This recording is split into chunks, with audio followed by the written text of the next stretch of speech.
Hey, so super exciting stuff today. Today we're going to go through Darth Vaders Star Destroyer playset from 1980. This was released with The Empire Strikes Back, and this was basically a little kind of playset. It was kind of one of the cooler playsets that they ever put out as far as all the different kind of little features that it had, different places that you could plug your figures into. This came out, 1980. Show you kind of how they kind of display the features in the back. So these are the kind of different things that you would expect for this thing to be able to do with your figures.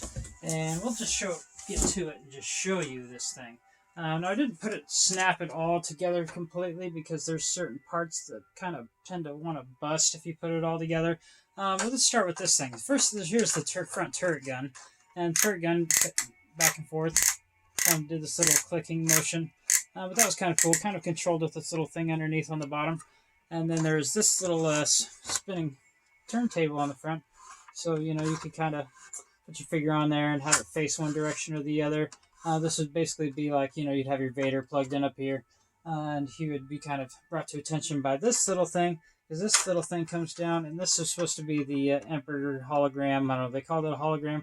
I'm not quite sure why they called it that, but this is kind of one of the harder parts to find for, as well as this clip. This clip that you see up in here that kind of holds in the hologram, that's kind of the hardest part to find because that's the part that everybody always lost for this vehicle, in particular this playset, that clip. This clip is worth like quite a bit of money just by itself. And then, of course, there's the trap door under here. Let's show you this. There's the trap door. And the trapdoor is kind of hard to find too, because a lot of times when you get this playset, the trapdoor is always missing. And so, the trapdoor. So that's kind of an awesome little feature. And then also, there's Darth Vader's little seat in there, and there's a flashlight thing that kind of attached to this whole thing. So, kind of see it kind of light up like that when you hit the button. So that's kind of cool. It kind of glows red, kind of gives it an ominous appearance, and then, of course, lights up Vader in there all kind of red. So that's pretty sweet as well. And then there's a little handle that you could hold. So if you're kind of like going through space, you're like, whoa, we'll hold you through space. And then, of course, there's a bunch of little places in here where you could plug in your figures to be standing up around inside of this cool little playset. I'm sure lots of kids had many adventures with these when they were growing up. But let's move on to the Imperial Shuttle.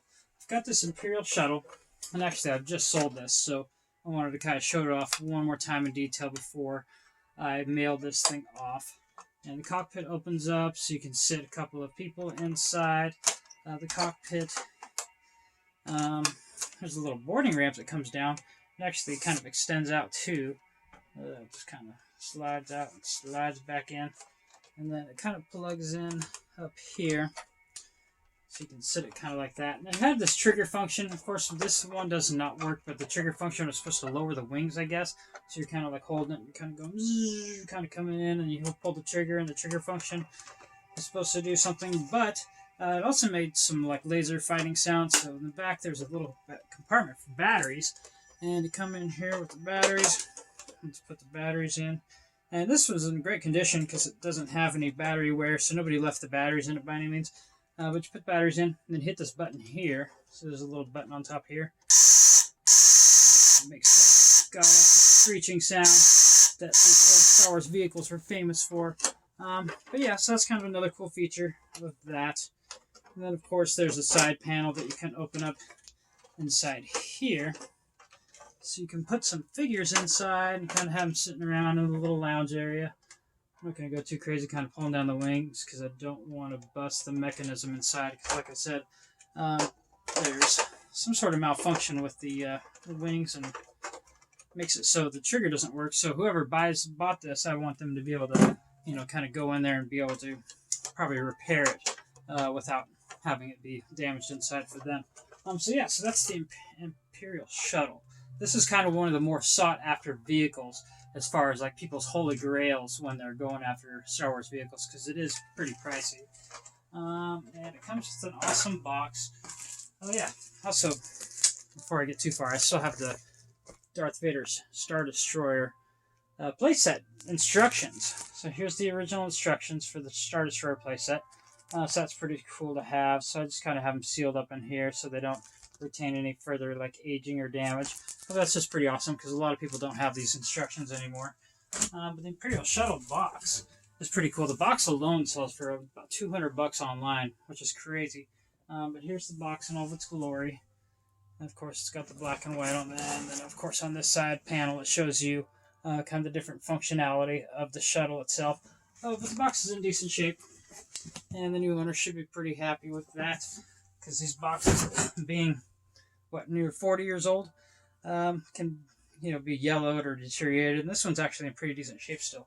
But before we go, I wanted to show you one more thing. I'm going to show you the old original Ywing fighter.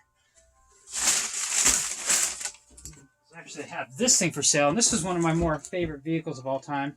And I did a video on it a long time ago, but before I get rid of it, I wanted to do one last video on it. Now here's the box. Original Ywing fighter box. Like I said, these boxes are a little bit harder to find than the vehicles themselves, just because people always just ripped open the box and threw away the box, and a lot of people don't keep the boxes, so there's less boxes left in the world than there are the vehicles. So the boxes sometimes can be worth a little bit more money. And this one in particular, let's see, I got a bar of battery. Darth Vaders Star Destroyer. So I can plug that into here. And I'm going to show you the functionality of the Ywing, because the Ywing can put some batteries in the bottom. This has one of the cooler features of all the old Star Wars vehicles. So I want to show you that before we get too far. Let's get some batteries plugged into here. Alright, so once you get your batteries plugged in, and then you hit the button. What? This is one of the coolest functions of all these Star Wars vehicles that they put out. Besides the snow speeder, it had some really cool like light up laser thing on the front, which is pretty cool, but this is the most like motion that you get out of a Star Wars vehicle.